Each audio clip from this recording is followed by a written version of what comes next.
Well, hey everyone, Dave DeBoe. Welcome back to another exciting episode. This is an extra exciting episode because today we're going to take a deep dive into private lending.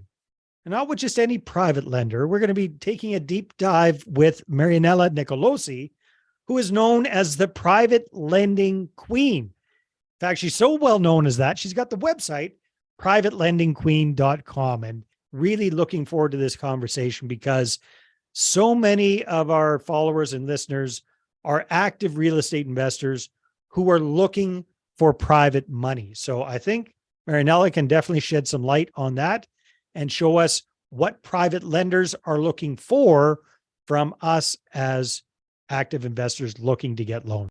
There are millions of real estate investors out there, and most are stuck with just a couple of properties.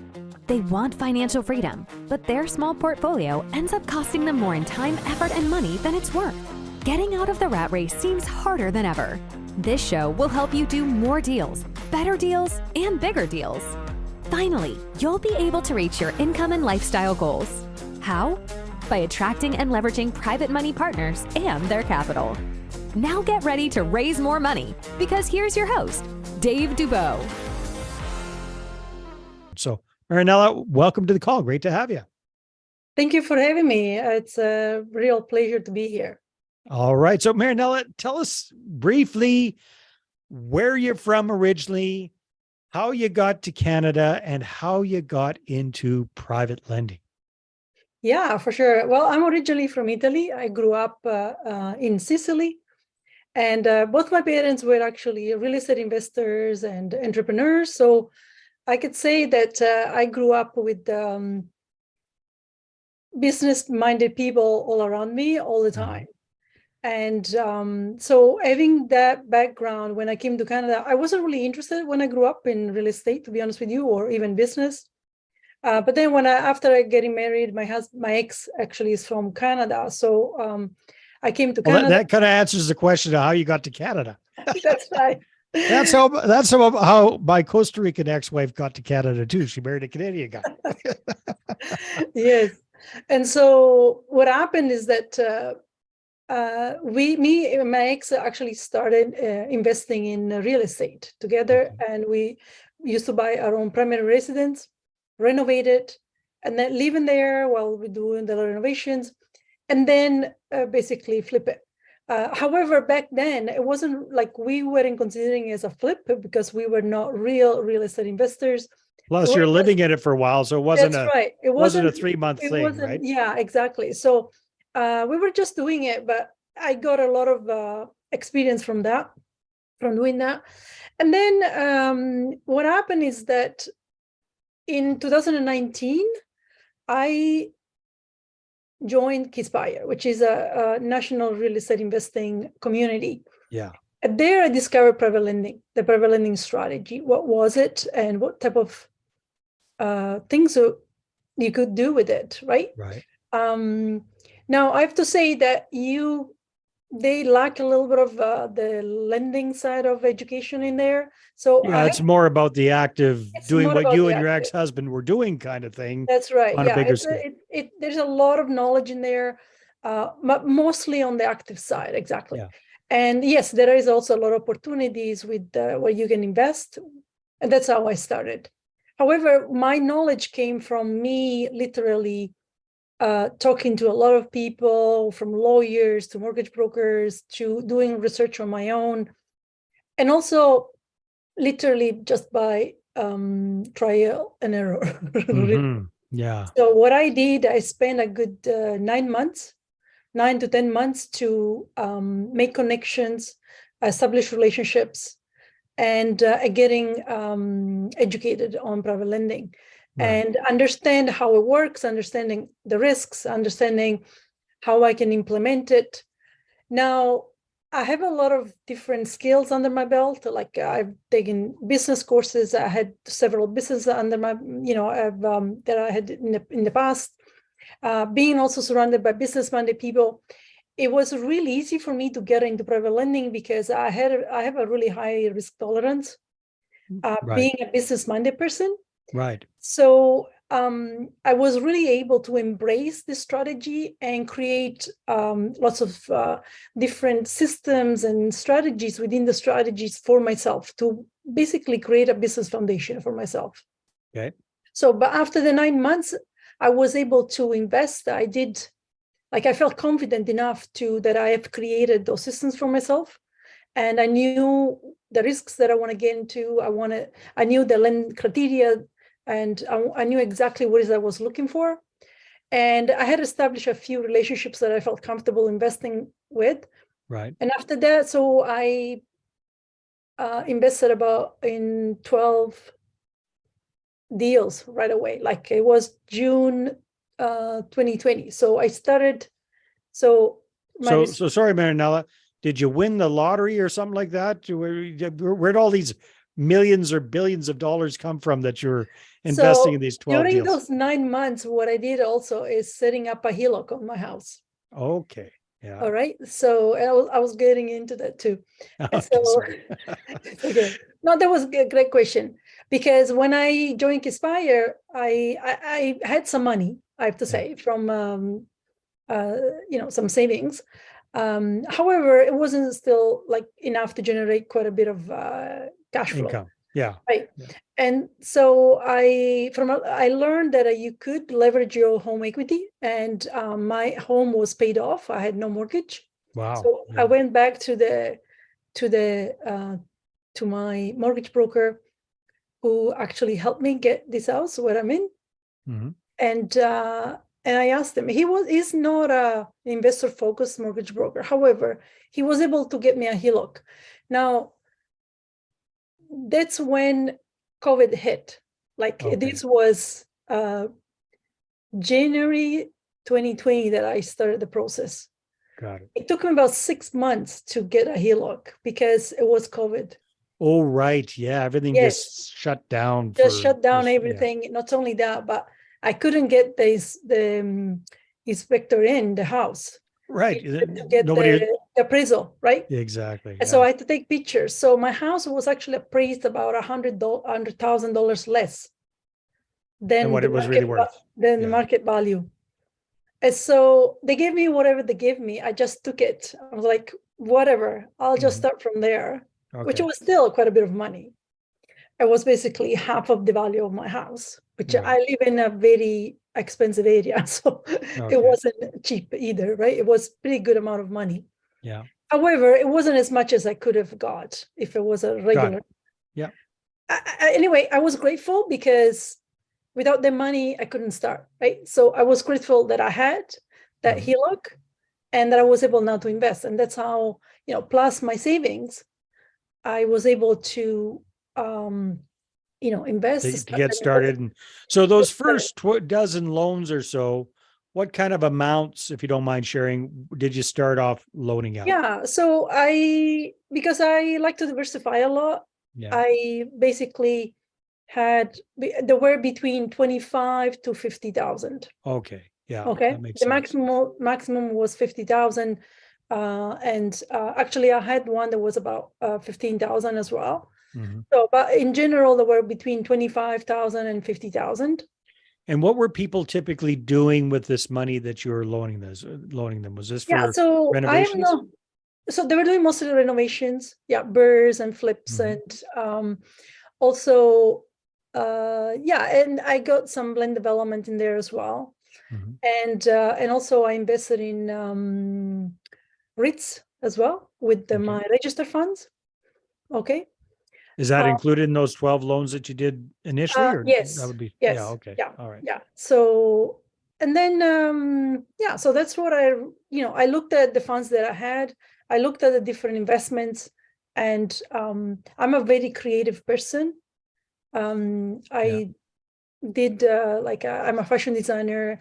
Most of my post-secondary in Italy, it's from an art school. Okay. So I have a very creative mind, but also business. So I'm able to really come up with interesting systems. And that's why I've been also very effective in my lending, because I can see where the type of funds could maximize and how, generate more income in a shorter period of time. So So, for example, what would be an example of that? Because I am fairly familiar with the short-term loans for doing renovations and right, that sort of thing. Fairly straightforward. It's usually a certain percentage point, and depending if you're working with a right. private lender or a hard money lender, perhaps there's some points on top of that. Yeah. But what are the creative things So that you're most talking people always go for the highest return, about? Mhm. right? So because they think they're going to get more money. However, it really depends on the funds that you are investing in and how fast you're getting your money back. Right. Okay. So if you're investing cash in anything that it's like long term, your money doesn't really recycle quickly, right? Right. And so, and that's why I'm really careful not to invest cash into very long-term type of investments. The other thing is I don't really go for equity. The same thing, I find that my money gets stuck in there because of the equity, and I'm Mhm. investing it as if I am funding somebody. Like I don't do JVs, right? Right. Because of that reason, Right. and also because there is so much more red tape involved with the JVs. Mhm. So I don't feel comfortable getting into those type of investments. So I'm a very kind of very short term where I can reinvest the money that I make, the returns that I make, so that I Mhm. can maximize my returns with that. When it comes to long term, I'd rather use my register funds Mhm. because I can't really You can't really do really much with those do anyhow. much with So, those. yeah. So I'm really strategic the way I use my funds and what type of funds I invest in with whichever strategy I'm looking at. Okay, so let's take a look at your HELOC funds. And I Right. would imagine that's the money that you really want to recycle as quickly as Exactly. possible Yeah, all because the cash. Yeah, because there's a cost to that money as well. It's absolutely. sure certainly it's your equity, but you're borrowing it from the bank and you're paying them an interest rate. And if it's a HELOC, sometimes that's those rates are fluctuating. So That's right. yeah, Well, you I've gotta gone up a lot now because the interest rates have gone up, right? exactly. Yeah. So Yes. what kind of deals do you like to invest in with that capital? So with that capital, it usually is very short term. I go for a high returns because, of course, it costs me more. Yeah. So I'm usually into bridge loans or promissory notes with the higher type of risk. Mhm. So the average return, it's between 17, 18%. Mhm. Some are even 20%. So Now, it's is that annualized return or is that like a yes, flat yeah, interest rate? that's annualized. Yeah. Annualized. Yeah. Yeah, Okay. yeah. Mhm. So because also my HELOC, it's annualized, right? Okay. Yeah. It's Right. not So fluctuating month to month. It's well, it well, is still, but it you know it is spread out between all the whole year, right? got it. Got it. Yeah, Yeah. exactly. Okay. So, Marinella, a question that comes to mind for me is what's your definition of a private lender versus a hard money lender? Or is there any distinction there? They are very similar. The only Mhm. difference I think is that usually when you talk to hard money lender, it's more like a business, Mhm. a company that it's now into that So type. you wouldn't consider yourself a hard money lender? You're I still wouldn't a consider myself. I'm more like a private lender who is basically an individual who Mhm. is become the bank and Yeah. who is loaning money to others. And if I would become more a hard lender, I would probably create a company Mm. where and the money would be a lot more, right? It would be Yeah. You'd pull together some you money would or pull something like together. That's right. I yeah. think it would be, much bigger investments and with the higher returns as well. Yeah. Okay. Very, very interesting. So when you're making one of these private loans to an active investor, let's say they're doing a BRRRR, for example, Right. and you're loaning them $50,000, would that be kind of these days, would that be kind of like what would be your standard So size of a loan? what usually happens is that they might require multiple lenders, right? Right. Especially if they are promissory notes. Okay. They might require. It depends on the actual what they're doing, really on the project. Got it. Sometimes, I can go all the way up to 100,000 Mhm. usually, but that depends on who the lender is. The relationship, The borrower is. the Yeah. borrowers. Yeah. The relationship you have The with that relationship person, that I have. the track So record they already have. exactly. If it's somebody I trust, and I usually what has happened over this time is that I established really good relationships with some of them where Yeah. I don't even get my money back at this point. I would just create a new contract for a new different projects so that they can, and my money just doesn't come back to me. So But it is it's a recycling deal to deal. exactly. Yeah. And so it's nice because they can recycle the money for a different project, and I can continue get my interests Exactly on a monthly basis, right? So it really helps to work together, and they can grow and I grow at the same time because I get my money, right? My interest, and I don't even lose one day of interest because it's always in the deal. It's always in. Yeah. Okay, very good. So Marinella, I'm just kind of unpacking this, thinking of this from the perspective of a listener or a viewer. And they might be thinking, okay, you know what? I've got several $100,000 of equity in my home that's doing me no good, stuck in there. I might want to do what Marinella is doing. What do you recommend for folks to do in order to secure their investment? So I understand you're saying some of the loans that you do are based on promissory notes. And my gut says that's risky, right? There's Absolutely. not much backing that. So what's your criteria? Did you get started with promissory notes or second mortgages, or maybe walk us through that a little bit, if you don't mind. With the promissory notes, what I did, I actually, I have, first of all, if you want to get into private lending, get a good lawyer, like who can help you, right? Especially if you're not really familiar, and I would say educate yourself. Yeah. So what happens is that I started with my lawyer starting to help me, and my lawyer was against doing promissory notes. However, I asked them how I can protect myself. Yeah. Okay. While using a promissory note. A promissory note. Okay. So he told me a few advice, and so what I did, I actually came up with I drafted my own agreement based on the advice that he gave me. Okay. And so I included in there things like personal guarantee. I asked for a collateral, which you're going to have to do due diligence on the collateral as well, because so really it is more than just a promissory note then. If you've got some collateral in there. It is. So you can, if you are someone who's just starting, I wouldn't say go for a promissory note because there are things that you need to put in place.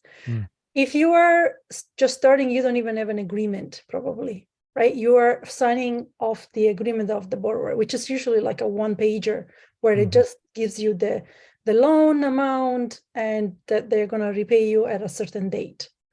Now, my agreement is now 10 pages long because I put your promissory note is now a promissory package. Yeah. Pretty much. Yeah. Which is also covered with the general security agreement with the a personal guarantee. So it's got a lot of things that I put in place in order to use a promissory note, because just a promissory note itself, a one-pager, is not going to help you.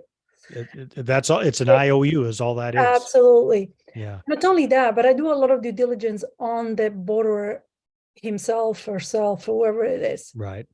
So I don't lend to anyone who's very new to me, like who I just connect. I need to establish relationships with people before I get to know them. So it can take up 1 year or even more before I lend to somebody new, because I want to know who they are, what they're doing. And that helps me reduce my risk, because now I know what they're doing. I've looked into they've demonstrated, they really have to demonstrate me that I can trust them. So yeah, because you got the money, right? Exactly. Yeah. The golden rule. So if somebody shows up to my door, which is, there's a lot of people who connect with me, and they, of course, require funds, otherwise they wouldn't, connect with you. Yeah. Connect with me. I always tell them that, first of all, my funds never sit in my bank. So my funds are always out there. However, there is time where they come back. And that's why I establish relationships with borrowers, because I want to know where if I have money available, who is the next person that I Right, can because contact you want to get that money working for you. You don't want right it away. sitting in, yeah, And they exactly. never sit like, and if they come back, then maybe they sit in the bank for maybe a week maximum, because Yeah. already a month before I know where the money is going. Got it. So there are things as rules that I've established within systems that I've established so that my money, it's never sitting in the bank. It's always Mhm. working for me. Got it. So there are several things that you can do to maximize your returns. This is something that Well, first thing I want to know is like for a new private lender, what do you recommend that they do to securitize their loan with a borrower? What do you recommend so if off they're the just get-go? starting maybe and they're not sure really, they don't like to take too many risks, then go for a mortgage. The First, second, they're going to yeah, position first or mortgage. second mortgage. Yeah, I would okay. go for that.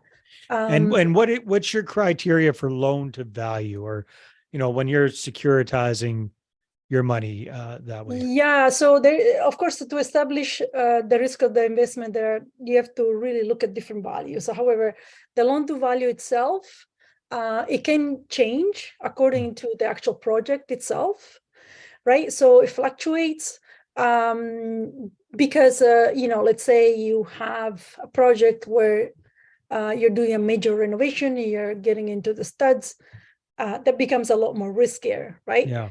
Even if there is a value there.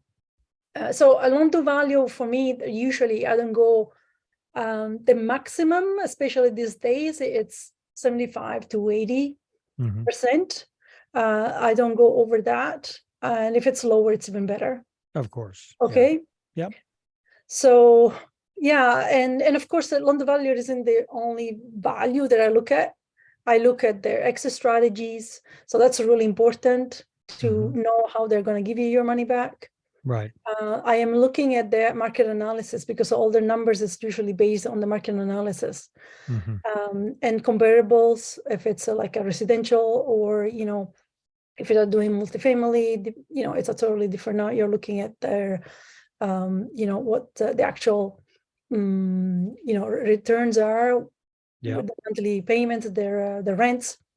So, there's different ways that you need to look at depending on what strategy you're using, right? What you're investing in.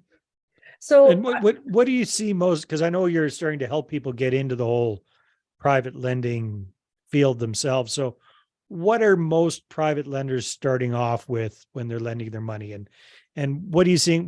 What's kind of like a reasonable sized nest egg that you should try to have to get started as a private lender?